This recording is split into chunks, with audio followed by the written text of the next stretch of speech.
Welcome back. সকলকে ভূত ভীষণ চ্যানেলে স্বাগত জানাই। আমি শুভ। আশা করি সকলে খুব ভালো আছেন, সুস্থ আছেন, স্বাচ্ছন্দ্যে আছেন।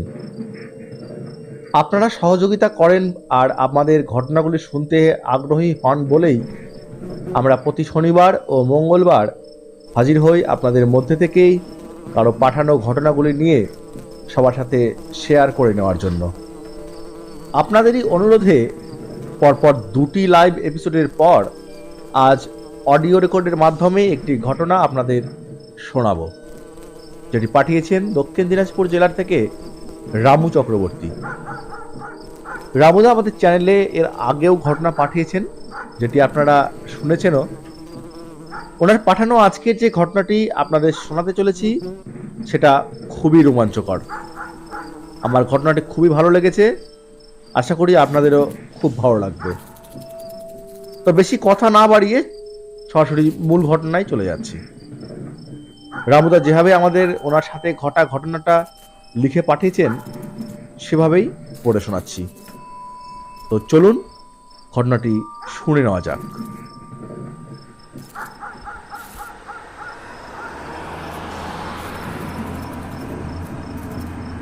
ভাই শুভ, কেমন আছো? আশা করি খুব ভালো আছো। তোমার কণ্ঠে আমার বলা ঘটনাগুলো যখন শুনছিলাম মনে হচ্ছিল যেন আমার সাথে সেই ঘটনাগুলোর রিপিটেশন হচ্ছে, এতটাই জীবন্ত মনে হচ্ছিল। আজকে আমার জীবনে ঘটা আরেকটি সত্যি ভৌতিক ঘটনা লিখে পাঠালাম। যদি ভালো লাগে চ্যানেলে পড়ে শুনিও। আজকে যে ঘটনাটির কথা জানাতে লিখছি সেটি ঘটেছিল আমার পিসির বাড়িতে। আগের এপিসোডেই জেনেছো যে আমি আর আমার ভাই রাজু ঘুরতে গেছিলাম, আর সেই সময় ঘটনাগুলো ঘটেছিল যেগুলো তোমাকে আগের এপিসোডে পড়ার জন্য বলেছিলাম। এরকম আরও একবার তপনের মদনাহারে সেই পিসির বাড়িতে ঘুরতে গেছিলাম 2006 সালের দিকে।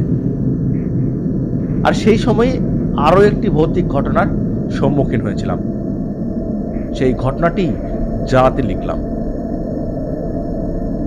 আগেই জেনেছ যে আমার পিসির মাটির দোতলা বাড়ি।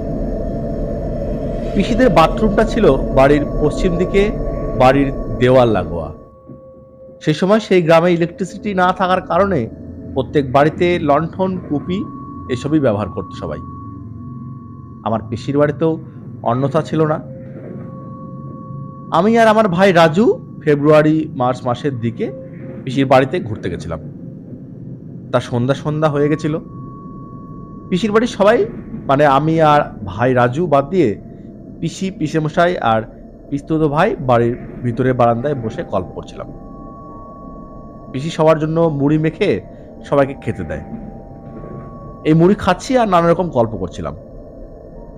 কিছুক্ষণ বাদে আমার বাথরুমে যাওয়ার প্রয়োজন হয়। তো আমি পিসেমশাইকে বলি, বাড়িতে টর্চ থাকলে দাও তো, বাথরুমে যাব। তো পিসেমশাই দক্ষিণ দিকের একটা ঘর থেকে একটা টর্চ নিয়ে বাইরে আসে আর আমাকে বলে যে চল, আমি তোর সঙ্গে যাচ্ছি। তখন মোটামুটি সন্ধ্যা 7:30 মতো বাজে, সেটা অনুমান করতে পারি। তো আমি পিসেমশাইকে বললাম যে না না থাক, তোমাকে আর যেতে হবে না, আমি একা যেতে পারবো। পিসেমশাই তখন আমাকে বলে যে যা তাহলে, তবে দেখে শুনে যাস, পোকামাকড় থাকতে পারে। বাথরুমটা যেহেতু বাড়ির বাইরের দিকে, তাই সাহস করে পিসেমশাইকে যেতে পারবো বললেও মনের মধ্যে যে ভয় ভাব ছিল না তা কিন্তু নয়। এমনিতেও গ্রামাঞ্চলের দিকে রাত একটু আগেই নামে। তাছাড়া গ্রামাঞ্চলের লোকজন সন্ধ্যা হলেই নিজের বাড়িতে ঢুকে পড়ে, বিশেষ প্রয়োজন ছাড়া কেউ বাড়ির বাইরে বেরোয় না। তো আমি বাড়ির বাইরের দরজাটা খুলে বাথরুমের দিকে যেতেই দেখলাম চারিদিকে একদম ঘুটঘুটে অন্ধকার। একটা শেয়াল আমার বেশ কিছুটা দূর দিয়েই দৌড়ে পাশের ঝোপের মধ্যে ঢুকে পড়ল। যাই হোক, বাথরুমের কাছে গিয়ে বাথরুমের দরজাটা খুলে সেখান থেকে বালতি নিয়ে পাশের টিউবওয়েল থেকে জল ভরে বাথরুমে ঢুকি। আগেই বলেছি বাড়ির দেওয়াল লাগোয়া ছিল বাথরুমটা। আর মাটির দেওয়ালের জন্য অনেকটা ছোট বড় গর্ত সেই দেওয়ালের মধ্যে দেখতে পাই। শুরুতে বাথরুমে ঢুকে দেওয়ালে এরকম গর্ত দেখে ভয় লাগছিল, কারণ সাপ পোকামাকড় সেই গর্তে থাকতে পারে। তো যাই হোক, অত কিছু চিন্তা ভাবনা না করে পটিতে বসি।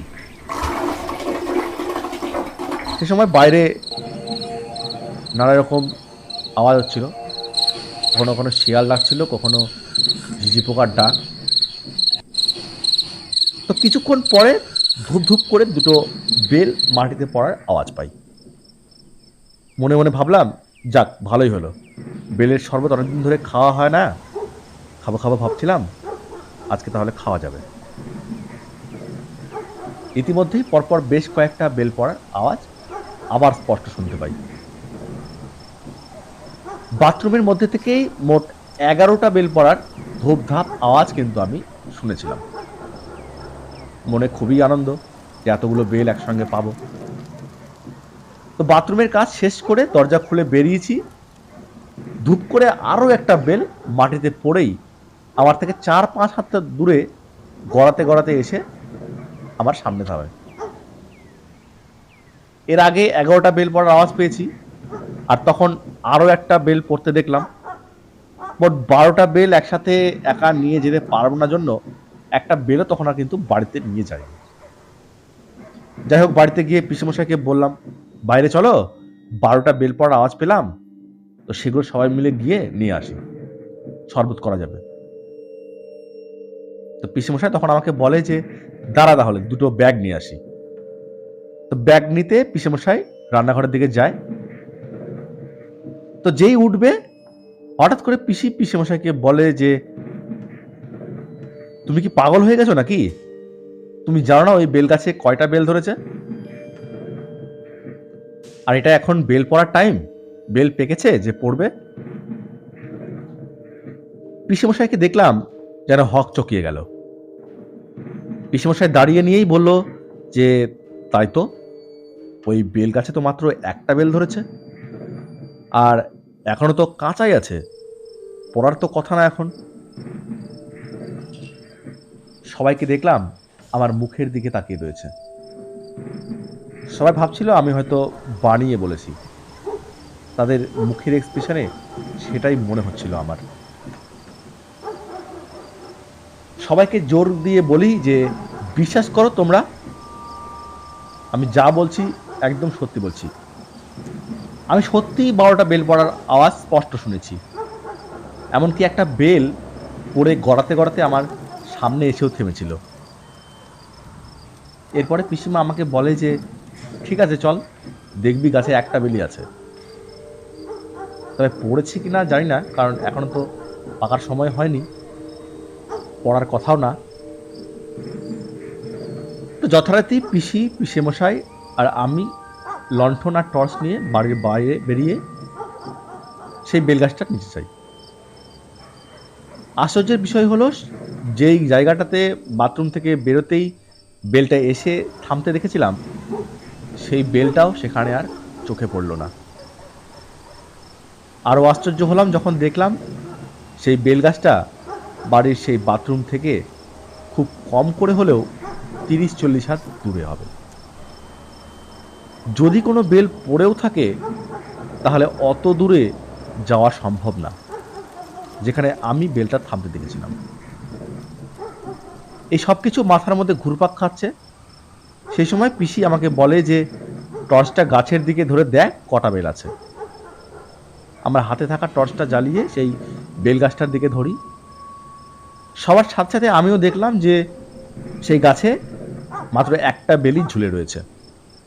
সেটা বাদে গোটা গাছে আর কোনো বেল আমার চোখে পড়ল না। পিসি বলল যে চল, তুই হয়তো মনের ভুলে ওইসব দেখেছিস বা শুনেছিস। পিসির কথা কোনোভাবেই আমার মনকে সান্ত্বনা দিতে পারছিল না, কারণ আমি একদম শিওর ছিলাম, আর বেলটিকেও গড়াতে গড়াতে আমার সামনে সচক্ষে স্পষ্টভাবে থামতে দেখেছি। মনের ভুলে এসব কিছু ঘটেছে সেটা আমি কোনোভাবেই মানি না। এই কথা ভাবতে ভাবতেই আনমনাভাবে বেলগাছটার দিকে মাথা উঁচু করে তাকাই। বেলগাছটার দিকে তাকানোর পরে আমি যা দেখেছিলাম সেটা যদি আমি বলি, আমি জানি কারো বিশ্বাস হবে না। এমনকি সে সময় আমার পিসেমশাইও বিশ্বাস করেনি যেটা আমি সে সময় বেলগাছটার দিকে তাকিয়ে দেখতে পেয়েছিলাম। অন্ধকারের মধ্যে সেই বেলগাছটার মধ্যে দুটি লাল চোখ জল করতে দেখেছিলাম, আর সেটা বারবার খুলছিল আর বন্ধ হচ্ছিল। সে সময় কিন্তু আমি টর্চের আলো সেই গাছের দিকে ধরিনি, কিন্তু সেই চোখ দুটি এতটাই উজ্জ্বল ছিল যার কারণে ঘন অন্ধকারের মধ্যে সেটা বেশ ভালো মতো দেখতে পেয়েছিলাম। এই দৃশ্য দেখার সাথে সাথে পিসিকে জোরে চেঁচিয়ে ডাকি, পিসি দেখো দেখো গাছের মধ্যে কার যেন দুটো চোখ। পিসিমশাই দুজনেই গাছের দিকে তাকায়, কিন্তু কোনো কিছুই তাদের নজরে আসে না, যেমনটা আমি তাদেরকে বলি। পিসেমশাই আমার হাত থেকে টর্চটা নিয়ে সেই বেলগাছটার প্রতিটি কোনায় কোনায় আলো ফেললো, কিন্তু কোনো কিছুই সে সময় আমাদের চোখে পড়ল না। আর এরপরে পিসিমশাইকে বলে, চলো তো এখান থেকে, যদি কিছু থেকেও থাকে থাক, এখানে আর থাকার প্রয়োজন নেই, চলো বাড়ি যাই। পিসিমশাই দুজনের মুখ দেখে বুঝতে পারলাম তারা কিছু আন্দাজ করতে পেরেছে। পিসিমশাই টর্চের আলো দিয়ে বেলগাছটার তলার চারিদিকে কিছু একটা খুঁজতে থাকে। কোনো কিছুই আর যখন চোখে পড়ল না, আমরা তিনজনে বাড়ির ভেতরে যেতে নেই। বাড়ির দরজার কাছে পৌঁছেছি, ঠিক সেই সময়ে একটা অদ্ভুত আওয়াজ আমার কানে আসে। পিসেমশাইকে বলি যে, পিসেমশাই তুমি কিছু শুনলে? পিসেমশাই কোনো উত্তর দিল না, কিন্তু মাথা নাড়িয়ে আমার কথার সম্মতি জানালো। পিসেমা বলল, আমিও শুনেছি। এরপরে বাড়িতে ঢুকে যাই। বাইরে আর এক মুহূর্তও থাকিনি সে সময়। আর বাড়িতে ঢুকে দুই ভাইয়ের কাছে আমরা তিনজন পৌঁছাতেই তারা বলে যে আমরা বাইরে যাওয়ার সাথে সাথেই নাকি অদ্ভুত ধরনের আওয়াজ তাদের কানে আসতে থাকে, আর বাড়ির টিনের চালের মধ্যে বেশ জোরে জোরে কেউ যেন কিছু দিয়ে আঘাত করার মতো করছিল, যার কারণে তারা দুজন ভীষণ রকমভাবে ভয় পেয়েছে। তারা এটাও জানায় যে সে সময় সেই ঘটনা হওয়ার কারণে তারা নাকি আমাদের বেশ জোরে জোরে ডেকে গেছে, কিন্তু আশ্চর্যের বিষয় আমরা তিনটি প্রাণীর কেউই তাদের ডাক শুনতে পাইনি। এই ছিল পিসির বাড়িতে ঘুরতে গিয়ে আমার অভিজ্ঞতা, যেটা আজীবন আমার স্মরণে থেকে যাবে। জানি না কতটা বিশ্বাস করতে পারবে, তবে আমি স্বচক্ষে যা দেখেছি বা শুনেছিলাম সেই রাতে, সেটার কোনো রকম এদিক ওদিক কিন্তু আমি করিনি। সব কিছু আমার সাথে সত্যি সত্যি ঘটেছিল সেই রাতে। ঘটনাটি যদি চ্যানেলে পড়ে শোনানোর মতো হয় তাহলে পড়ে শুনিও। ভালো থেকো। আরও দুটি ঘটনা আমার জানা রয়েছে, যার একটি পিসির বাড়ির সেই গ্রামেরই ঘটনা। ঘটনার বেশ কিছু আমি স্বচক্ষে দেখেছিলাম, আর তার সম্বন্ধিত কিছু তথ্য আমি সেখানকার লোকেদের কাছেই জেনেছিলাম। পরে কোনো সময় লিখে পাঠাবো। আর অন্য যে ঘটনাটি আমার জানা, সেটা আমাদের পৈতৃক বাড়ির কাছাকাছিরই ঘটনা। দুটো ঘটনায় একত্রে একসময় লিখে পাঠাবো। অনেক ধন্যবাদ রামুদা, আমাদের চ্যানেলে তোমার জীবনে ঘটা ঘটনাটি লিখে পাঠানোর জন্য। আমি খুবই ভালো আছি, আশা করি তুমিও খুব ভালো আছো। ভালো থেকো, আর এভাবেই আমাদের চ্যানেলের সাথে জুড়ে থাকো। আর আরও যে ঘটনাগুলো লিখে পাঠাতে চেয়েছো সেগুলো অবশ্যই লিখে পাঠিও। তোমার আজকের পাঠানো ঘটনাটি আমার খুবই ভালো লেগেছে। আমার চ্যানেলের প্রিয় শ্রোতাগণ, আপনাদের ঘটনাটি কেমন লাগলো কমেন্ট বক্সে কমেন্ট করে জানাতে ভুলবেন না। যদি ভালো লাগে অবশ্যই লাইক করে দেবেন। আর আপনারা যারা চ্যানেলটি এখনও সাবস্ক্রাইব করেননি আপনারা চ্যানেলটি সাবস্ক্রাইব করে নিন আর পাশে থাকা বেল আইকনটিকে টাচ করে নোটিফিকেশান অন করে রাখুন, যাতে করে প্রত্যেক মঙ্গলবার আর শনিবার আমাদের চ্যানেলের তরফ থেকে ঘটনা আপলোডের সাথে সাথে আপনাদের সেই ঘটনাগুলি আপনাদের কাছে পৌঁছায়, সেই ঘটনাগুলি আপনারা শুনতে পারেন। আরেকটি কথা আমি বলতে চাই, যারা ঘটনাগুলি আপনারা শোনেন, জানি না আপনাদের কতটা বিশ্বাস হবে বা বিশ্বাস হবে না, বিশ্বাস অবিশ্বাস আপনাদের ব্যক্তিগত ব্যাপার, সেটা আমাদের হাতে নেই। তো যারা আপনারা বিশ্বাস করেন না, আপনারা ঘটনাটি কিন্তু এন্টারটেনমেন্ট হিসাবে শুনতে পারেন। আর শ্রোতাগণ, আপনাদের যদি এরকম কোনো ঘটনা জানা থাকে বা আপনাদের সঙ্গে এরকম কোনো ঘটনা ঘটে থাকে, তাহলে সেই সব ঘটনাগুলি আমাদের চ্যানেলে লিখে পাঠাতে পারেন বা অডিও ক্লিপ করে পাঠাতে পারেন আমাদের চ্যানেলের ইমেল আইডিতে। আমাদের চ্যানেলের ইমেল আইডি হলো bhutbhishonstory@gmail.com। এছাড়া আপনারা আমাদের সঙ্গে যোগাযোগ করে আপনাদের সেই সব ঘটনাগুলো জানাতে পারেন। আমাদের সাথে যোগাযোগ করতে হলে আমাদের ইনস্টাগ্রাম আইডিতে যোগাযোগ করবেন। আমাদের ইনস্টাগ্রাম আইডি হলো শুভ1694, এছাড়া অমৃতা সরকার 4540। আপনারা আপনাদের ঘটনাগুলো আমাদের সঙ্গে শেয়ার করুন। যদি আপনারা চান যে আপনাদের সেসব ঘটনাগুলি আমাদের চ্যানেলের স্টুডিওতে এসে লাইভে বলবেন, তাহলে অবশ্যই আমরা আপনাদেরকে স্বাগত জানাই আমাদের চ্যানেলে স্টুডিওতে আসার জন্য, আপনাদের সেই সব ঘটনাগুলো বলার জন্য। তো আপনি আমাদেরকে জানান যে আপনি সেসব ঘটনাগুলি জানাবেন লাইভে এসে, নাকি আমরা সেসব ঘটনাগুলো পড়ে শোনাই। দেশের বাইরে থেকে যারা আপনারা ঘটনা পাঠাতে চান, আপনারা অডিও ক্লিপ করে পাঠাবেন, আমরা সেসব ঘটনা অবশ্যই চ্যানেলে পড়ে শোনাবো।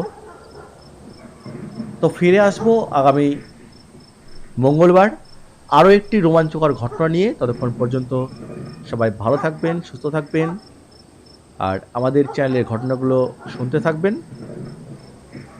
শুভরাত্রি।